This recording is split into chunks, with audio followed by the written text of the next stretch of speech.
Shalom, saudara yang dikasihi Tuhan Yesus Kristus. Selamat malam, salam sejahtera buat saudara semua dimanapun saudara berada. Damai dan sukacita oleh Roh Kudus melimpah senantiasa dalam hati dan kehidupan saudara semua. Sebelum kita mendengarkan renungan firman Tuhan, mari sama-sama kita berdoa. Selamat malam Bapa di sorga, kami mengucap syukur untuk segala kebaikan-Mu, untuk kasih-Mu, kemurahan-Mu kepada kami. Terima kasih Tuhan Yesus untuk pimpinan-Mu, penyertaan-Mu di sepanjang hari ini. Tuhan sudah menolong kami dalam segala aktivitas kami. Saat ini ya Tuhan, kami mau mendengarkan kebenaran firman-Mu. Jamah hati kami, berikan kami pengertian dan hikmat untuk dapat mengerti akan kehendak-Mu. Terima kasih Tuhan, dalam nama Tuhan Yesus kami berdoa. Haleluya, amin. Saudara yang dikasihi Tuhan, ayat renungan kita pada saat ini terdapat dalam Injil Lukas pasal 8 ayat 51-56. Tertulis demikian. Setibanya di rumah Yairus, Yesus tidak memperbolehkan seorang pun ikut masuk dengan dia, kecuali Petrus, Yohanes dan Yakobus, dan ayah anak itu serta ibunya. Semua orang menangis dan meratapi anak itu. Akan tetapi Yesus berkata, "Jangan menangis, ia tidak mati tetapi tidur." Mereka menertawakan dia, karena mereka tahu bahwa anak itu telah mati. Lalu Yesus memegang tangan anak itu dan berseru, katanya, "Hai anak, bangunlah." Maka kembalilah roh anak itu dan seketika itu juga ia bangkit berdiri. Lalu Yesus menyuruh mereka memberi anak itu makan. Dan takjublah orang tua anak itu, tetapi Yesus melarang mereka memberitahukan kepada siapapun juga apa yang terjadi itu. Saudara yang dikasihi Tuhan, iman adalah urusan yang pribadi dengan Tuhan. Jangan terganggu dengan orang lain yang meremehkan, meragukan atau menggoyahkan. Ketika Yairus meminta Tuhan Yesus menyembuhkan anaknya yang hampir mati, ia tidak mengirim utusan, tapi dirinya sendiri yang datang pada Tuhan. Banyaknya orang yang berdesak-desakan mengerumuni Tuhan Yesus, menghambat perjalanan, sehingga anaknya pun meninggal. Di ayat yang ke-51 kita melihat bahwa Tuhan Yesus melarang orang-orang lain masuk ke tempat di mana anak itu berbaring, kecuali Yairus dan istrinya, serta 3 orang murid Tuhan Yesus. Tuhan menghendaki agar Yairus dan istrinya tidak terganggu dengan orang-orang lain yang tidak percaya. Penting bagi kita, saudara, untuk berada dalam lingkaran orang-orang yang percaya teguh kepada firman Tuhan, untuk saling menguatkan dan membangun, sebab cemoohan dan ejekan terhadap iman akan begitu cepat mempengaruhi. Sekalipun anak ini sudah mati, tapi Tuhan Yesus mengatakan bahwa ia tidak mati, tetapi tidur. Perkataan itu ditertawakan oleh orang-orang yang ada di situ. Perhatikan di sini saudara, bahwa menertawakan firman Tuhan menunjukkan sikap tidak percaya.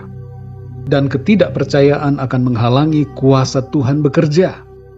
Abraham dan Sarah juga pernah tertawa ketika mereka mendengar perkataan Tuhan bahwa Sarah akan mengandung di usianya yang sudah 90 tahun. Ketika itu Tuhan menegur sikap yang menertawakan firman-Nya. Terbukti saudara bahwa firman Tuhan selalu ya dan amin, pasti terjadi. Jangan menertawakan janji firman Tuhan. Kalau Tuhan sudah berfirman, maka bagian kita adalah percaya. Saudara yang dikasihi Tuhan, di ayat 54 dan 55, dengan satu perintah dari Tuhan Yesus, roh anak itu kembali ke tubuhnya. Di sini kita mengerti bahwa Tuhan Yesus berkuasa untuk membangkitkan dan menghidupkan. Apa yang Tuhan Yesus lakukan menunjukkan identitasnya sebagai Allah yang berkuasa atas kematian. Terlebih lagi saudara dalam peristiwa yang lain, ketika ia membangkitkan Lazarus yang sudah mati 4 hari. Sungguh nyata kuasanya di situ, dan identitas pribadinya ditunjukkan sebagai Tuhan yang Maha Kuasa. Di ayat yang ke-56, Tuhan Yesus melarang Yairus dan istrinya untuk memberitahukan apa yang terjadi kepada orang banyak. Tuhan tidak perlu orang-orang yang percaya kepadanya setelah mujizat terjadi. Mujizat bukanlah dasar untuk mempercayai Tuhan. Percayalah sebelum mujizat terjadi, dan percayalah dengan tulus kepada Tuhan, bukan karena mujizatnya, tapi karena Dia adalah Tuhan. Saudara yang dikasihi Tuhan, mari miliki iman secara pribadi kepada Tuhan. Jangan terpengaruh dengan sikap orang lain. Jangan menertawakan janji firman-Nya, sebab tidak ada yang mustahil bagi Tuhan dan bagi kita yang percaya. Mari kita berdoa, saudara. Bapa Sorgawi, Bapa di dalam nama Tuhan Yesus Kristus, kami mengucap syukur untuk firman-Mu ya Tuhan, yang memberikan kami pengertian, menguatkan iman kami, mengajarkan kami untuk percaya dengan teguh kepadamu, beriman secara pribadi, bukan iman yang dipengaruhi oleh orang-orang lain, tapi iman yang lahir dari hati kami.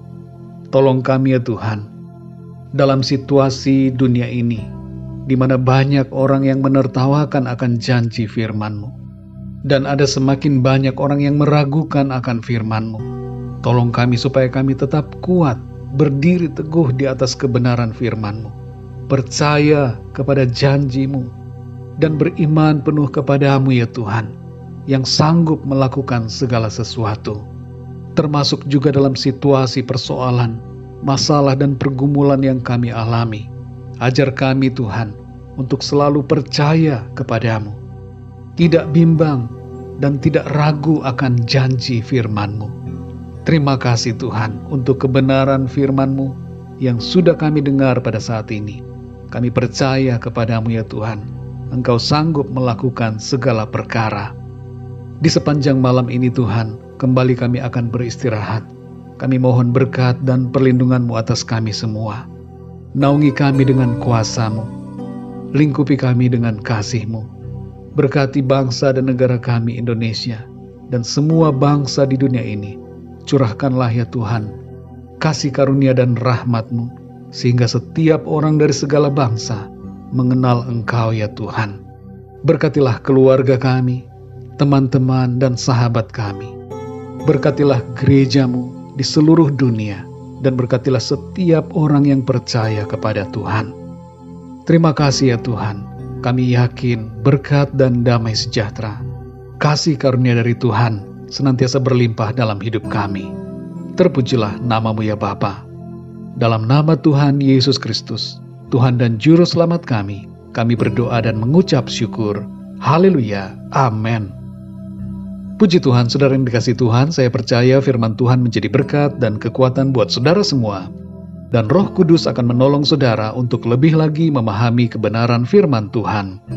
Tuhan Yesus memberkati saudara semua. Selamat malam, selamat beristirahat, dan sampai jumpa dalam renungan yang berikutnya.